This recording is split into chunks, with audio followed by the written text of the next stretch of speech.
తెలంగాణ ప్రజలకు ఒక వాస్తవం తెలవాలి. Associated journalist of India Nehru గారు 1937లో అంకురార్పణ చేసినటువంటి ఏజేఎల్ సంస్థ. దానికి అనుగుణంగానే నేషనల్ హెరాల్డ్ కానీ, నవజీవన్ పేపర్ కానీ, కవామి కానీ అన్ని కూడా ఈ దేశ ప్రజలకి సేవలు అందిస్తూ వస్తా ఉన్నాయి. ఆ పత్రిక నష్టాల్లో ఉన్నప్పుడు బయట పోయి आपको స్పెషల్ बोलना क्या, నష్టాల్లో ఉన్నప్పుడు అది కాంగ్రెస్ పార్టీ పత్రిక కాబట్టి ఇండియన్ కాంగ్రెస్ పార్టీ 90 కోట్ల రుణం ఇచ్చింది.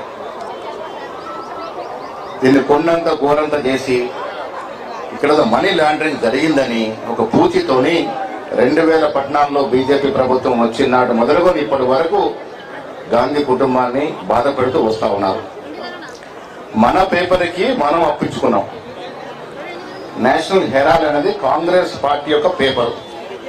అది నష్టాల్లో ఉంది, జీతపత్యాలకు డబ్బులు లేవనుకున్నప్పుడు మన పేపర్కి మన పార్టీ అప్పు ఇచ్చుకుంది, రుణం ఇచ్చుకుంది. దాంట్లో మనీ లాండరింగ్ ఎక్కడి నుంచి వచ్చిందో అర్థం అవట్లేదు. కొన్ని సంస్థ అన్న వేరేగా మనం కొన్నామంటే అది కాదు. అసోసియేట్ జర్నలిస్ట్ సంస్థ అనేది నెహ్రూ గారు స్థాపించిన సంస్థ. ఆ తర్వాత 2010లో కాంగ్రెస్ పార్టీ అధున ఏర్పడినట్టు యంగ్ ఇండియా సంస్థ. ఇవన్నీ కూడా కాంగ్రెస్ లో అంతర్భాగం.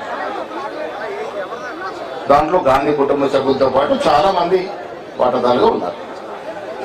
మన సంస్థ ఆధ్వర్యంలో నడుస్తున్న మన పేపర్కి మనం రుణం ఇచ్చుకుంటే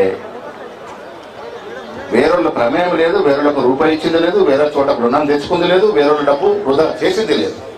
అయినప్పటికీ రాహుల్ గాంధీకి అడ్డుకట్ట వేయాలి.